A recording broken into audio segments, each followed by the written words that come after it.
Anora is obviously a new company. We are about 2 years of age. I'll talk about the merger in a bit. But we are the market leader in the Nordics in wine and spirits.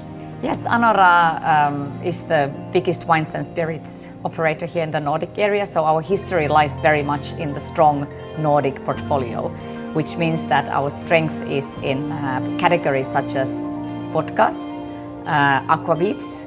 I don't know if you know any aquavits. We don't have that at the moment in our portfolio. So. I thought so, and then cognacs and liqueurs. So, but in addition to our global star Koskenkorva vodka, we also gain share at the moment with the Skagerrak gin, which is growing, and then Valhalla liqueur. We are big in liqueurs as well. I would like to claim a global forerunner in sustainability within spirits. So the sustainability is super important about that, and a big part of what we do. We operate in the Nordics, we operate in the Baltics, in Germany, and then we export to some 20 countries. Yeah, Koskenkorva is actually based off the Valhalla liqueur as well. So that is by far the biggest brand that we have in Anora. And Koskenkorva is, I'm not sure if it's the only one, but I would have to say that it must be one of the only vodkas which comes from the village and has a name of the village. So Koskenkorva brand name is from the village of Koskenkorva, and that makes it so unique. So every material that we have in the vodka is produced from that area, whether it is the quality barley or whether it is fresh spring water or then the continuous distillation process that we have. So the product and the brand is very much known coming from the Koskenkorva village. So we have, I'd like to say, four types of business, really. So first of all, we have spirits and wine, and within spirits we have our own brands, and then we have what we call partner brands, which are the agency brands, which we import and distribute in one or more countries. And then in wine, a similar setup. We have the partner brands, which is the bigger part of the business of wine business, and then we have own wine brands.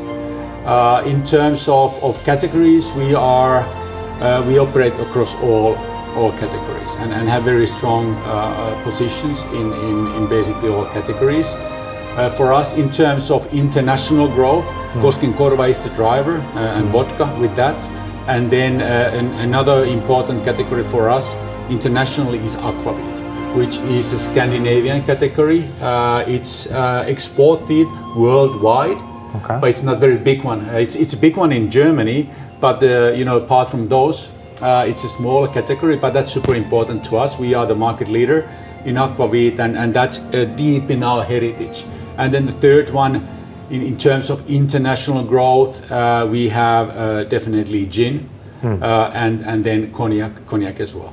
Was actually established even a bit over 10 years before the brand itself. So the distillery has been there for almost 100 years now.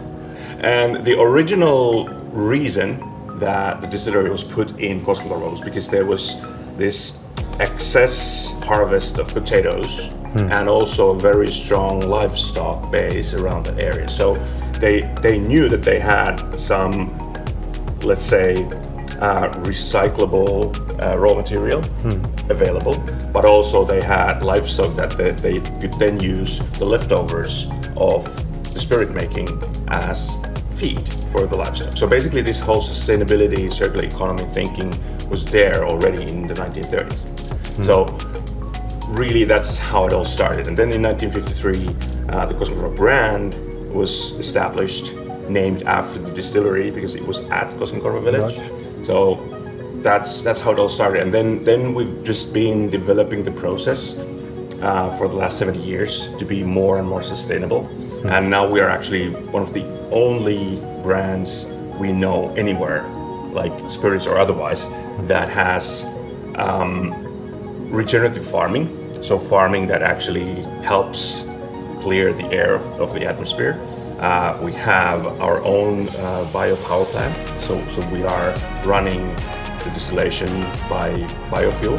Wow. And we also have 100% recycling and reutilization rate at the distillery. So we are a forerunner on all these three fronts of sustainability, which is pretty unique for any brand. In the village of Koskenkorva, we do things our way. From growing our barley to turning it into an award-winning vodka. But in between, there's something we call continuous distillation. It's kind of a big deal. It all starts with good barley, a lot of it. First, we remove the husks from the barley grains. The husks are burned in our bioenergy plant to fuel the distillation process, and the ashes from that are again used to fertilize the barley fields. What remains is the hulled barley that we mill into a coarse flour. Here again, we do things a bit differently. We extract what can't be utilized in making vodka, such as extra fibers and starches. These are used as raw materials in making animal feed and paper. What's left is made into a mash that is then fermented. The yeast eats sugars for all 3 meals of the day and spits out alcohol and carbon dioxide. The CO2 is captured and used in greenhouse farming, while the fermented mash continues its journey to distillation. Distillation happens continuously in 5 distinct columns. In the first column, the alcohol and fermented mash is separated. The alcohol continues into the second column for another round of concentration. In the third column, some water is added to the alcohol to remove impurities. And in the fourth column, it's once again concentrated into pure alcohol. In the fifth column, methanol and other unwanted components are removed to get the purest grain spirit. There are also 4 supporting columns that recycle fusel alcohols from main distillation and give distillation efficiency up to 99%. And after distillation, we take the 96% spirit to Rajamäki bottling plant, where pure spring water is added to create our crown jewel, Koskenkorva vodka. All it takes is good barley, pure water, and dedicated farmers. And of course, a state-of-the-art distillation process. Koskenkorva, vodka from a village. We value, obviously we value high quality, we value consumer experiences, and we value sustainability. I would say, especially in the Nordics, all suppliers are only they're of high quality suppliers. So we believe that we can really make a difference with the consumer experience, creating something unique, and sustainability, and often those two are connected. I think sustainability is something that we take super seriously, and we feel like we've been doing this for such a long time. For example, we got our bioenergy plant using barley husk already in 2014, which allowed us to reduce our CO2 levels in our distillery in Koskenkorva by 50%. Wow! And that was almost 10 years ago, and nobody basically, especially in the spirits industry, talked about sustainability at that time. So it's been in our DNA for a long time, and therefore we've done it for a long time, and we have a bit of an advantage there which we would like to use, and obviously it's the right thing to do, and we are super happy to see that more and more, first of all, customers and consumers are growingly interested in sustainability. We have big plans. We have big plans for Mongolia and big plans for Koskenkorva. So we have been very pleased with the collaboration with CRM, which we started in August last year.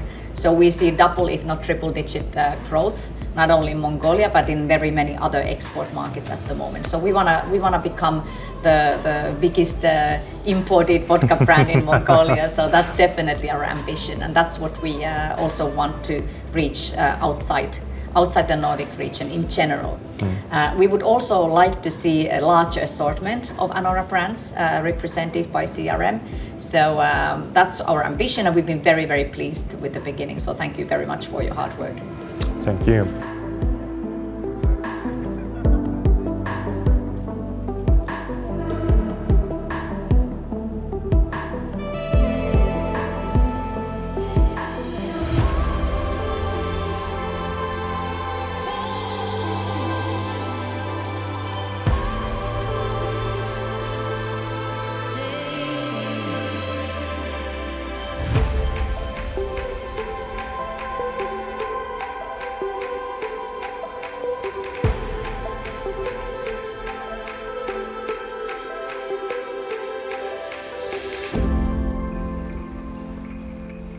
Anyways, we're gonna have the experience of visiting those forests, nature, tomorrow with the village experience, right?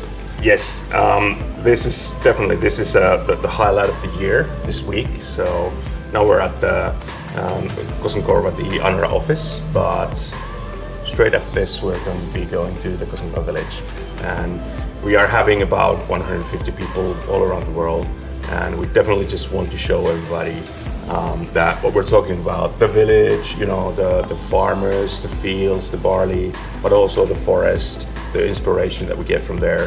It's all there, it's all real. So we just really want to bring everybody in and show them that this is what we're talking about, and you have to see it to believe it in a way. So Exactly. It's all about the experience, yeah, right? Exactly. Yes.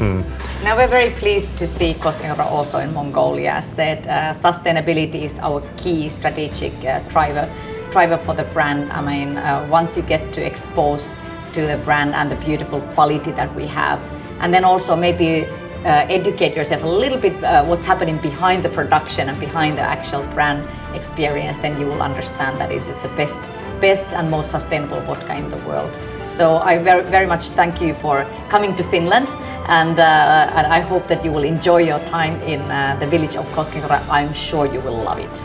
I really want to encourage everyone to try our products and taste the purity and the uniqueness of it. And also then remember that the purity and the unique quality also comes with awesome sustainability, so you can feel good about yourself while you're drinking our products. But also, of course, enjoy responsibly. Yes, great. Thank you very much. And of course, I would like to welcome you to Mongolia, to educate our customers on drinking responsibly and give them more details about the origins and ingredients and sustainability and natural products and about the Koskenkorva brand. Thank you so much, and I will take you up on that offer as soon as I can. Definitely. Thank you. So it's great to have you guys here. It's a big privilege to us to work with CRM as our exclusive partner in Mongolia. It's been what I heard a very strong start, and we definitely look towards a long partnership, a successful partnership in the future. So I want to thank already now for the great work you've done and the great start for the Koskenkorva business. Okay, that's pretty much it. Thank you very much.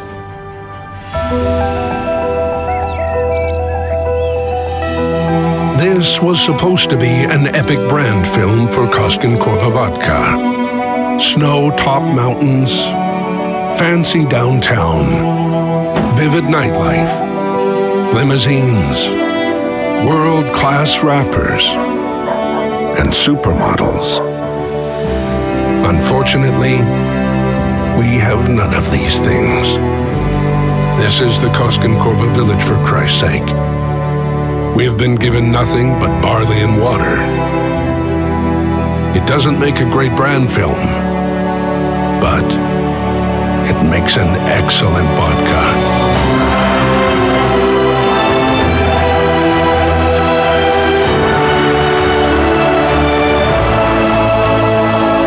Koskenkorva, vodka from a village.